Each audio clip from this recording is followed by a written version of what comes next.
dimanapun Anda berada. Pertama-tama, marilah kita mengucapkan puja dan puji syukur kehadirat the King of the King, the Lord of the world, the Creator of everything in this universe is Allah Subhanahu wa Ta'ala. Seluas langit bumi, sebesar penjuru galaksi dan sedalam lautan yang tak bertepi, nikmat Allah yang akbar tak akan pernah terukur, walau dengan saja indah dan aduhai sekali. Sholawat bermutiarakan salam tetap tercurah limpahkan kepada junjungan kita, kepada baginda Rasulullah Muhammad sallallahu alaihi wasallam yang telah membawa kita dari fata morgana menuju keabadian yang nyata. Sahabat-sahabatnya dirahmati Allah, pada kesempatan kali ini saya ingin menyampaikan sepatah dua patah kata yang insya Allah akan saya patahkan menjadi beribu-ribu kata, bahkan berjuta-juta kata, dengan judul Membangun Generasi Muda Islami di Zaman Serba Teknologi. Sahabat-sahabat yang dirahmati Allah, sebelumnya saya akan mengutip sedikit mengenai santri masa kini. Berbicara tentang santri muda-mudi harapan negeri, akhlaknya yang terpuji, pintar mengaji, syukur-syukur dapat dijadikan menantu oleh Pak Kiai. Masa muda santri dapat dihiasi dengan ibadah yang teratur, pikiran yang terukur, kalau ngomong selalu jujur, tidak suka ikut campur, apalagi sampai nyaur. Mari berbanyak bersyukur agar kita tidak insecure. Betul? Sahabat-sahabat yang dirahmati Allah, kita sebagai pemuda boleh kita menjadi pemuda gaul, pemuda modern, dan selalu mengikuti perkembangan zaman, selalu mengikuti perkembangan teknologi, tapi jangan sampai kita terjerumus kepada hal-hal yang menyimpang dari syariat Islam.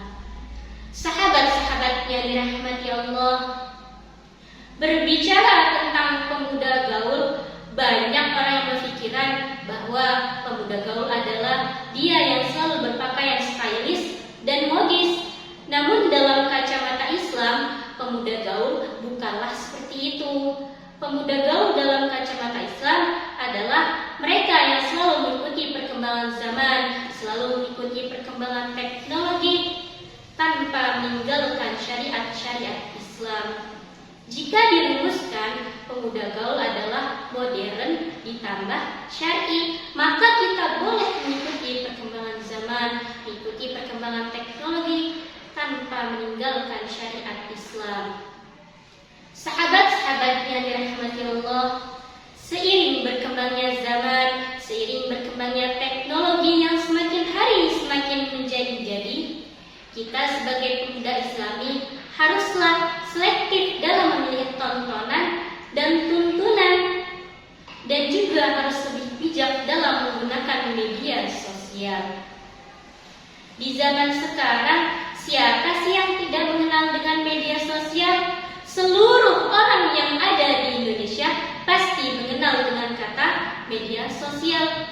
Maka dari itu, pergunakanlah media sosial dengan sebaik-baiknya. Jangan hanya mencari hiburan semata. Contohnya, kita bisa membuat story WA, kita bisa membuat Instagram story, kita bisa membuat konten Islami, kita bisa mengupload ulang konten yang bernuansa Islami. Maka dari itu, seperti halnya sekarang kita bisa berlomba dalam online. Maka dari itu, orang dari Sabang sampai Merauke bisa mengetahui kita tanpa melihat secara langsung. Betul? Sahabat-sahabat yang dirahmati Allah, Allah Subhanahu wa Ta'ala berfirman dalam Al-Quran, surah Al-Hujurat ayat 6 yang berbunyi, A'udzu billahi minasy syaithanir rajim. Bismillahirrahmanirrahim. Ya ayyuhalladzina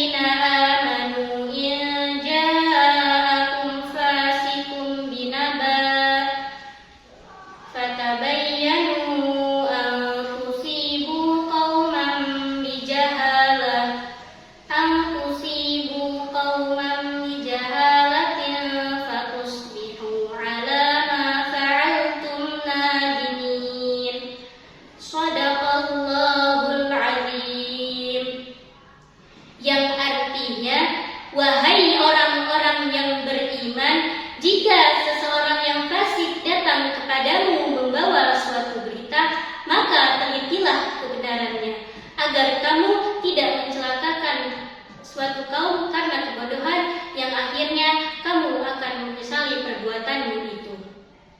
Sahabat-sahabat yang dirahmati Allah, Syekh Taqiyuddin dalam sebuah kitabnya pernah berkata, "Ya ma'asyar syabab, wahai para pemuda, khudzu min anfusikum wa antum syababun." Pergunakanlah masa mudamu dengan sebaik-baiknya. Fa inni wallahi ra'aitu amala illa fi syabab. Karena sesungguhnya demi Allah aku tidak melihat amal kebaikan kecuali di masa muda. Maka pergunakanlah masa muda kita dengan sebaik-baiknya untuk selalu berlomba dalam kebaikan, menebarkan hal-hal positif, menebarkan hal-hal kebaikan, bukan hal-hal yang negatif. Sahabat-sahabat yang dirahmati Allah, kita sebagai pemuda hendaklah kita berupaya untuk bermanfaat untuk orang lain. Seperti halnya dalam sebuah hadis Nabi Shallallahu Alaihi Wasallam yang berbunyi, "Khairun nas anfa'uhum linnas," yang artinya sebaik-baik manusia adalah dia yang bermanfaat bagi orang lain. Sehingga keberadaannya dibutuhkan, ketiadaannya tidak diinginkan. Jangan malah sebaliknya, keberadaannya menyusahkan, ketiadaannya itu yang diharapkan. Na'udzubillah tsumma na'udzubillahi min dzalik. Sebelum saya mengakhiri, saya ingin mengajak seluruh pemuda Islam yang ada di Indonesia, saya ingin mengajak seluruh pemuda-pemudi yang ada di Indonesia yang akan meneruskan bangsa. Marilah kita berlomba-lomba dalam kebaikan, menebarkan hal-hal positif, bukan malah mengumbar keburukan. Akhir kata, putih-putih bunga melati, harum wangi di pagi hari. Cukup sekian sampai di sini. Jika lolos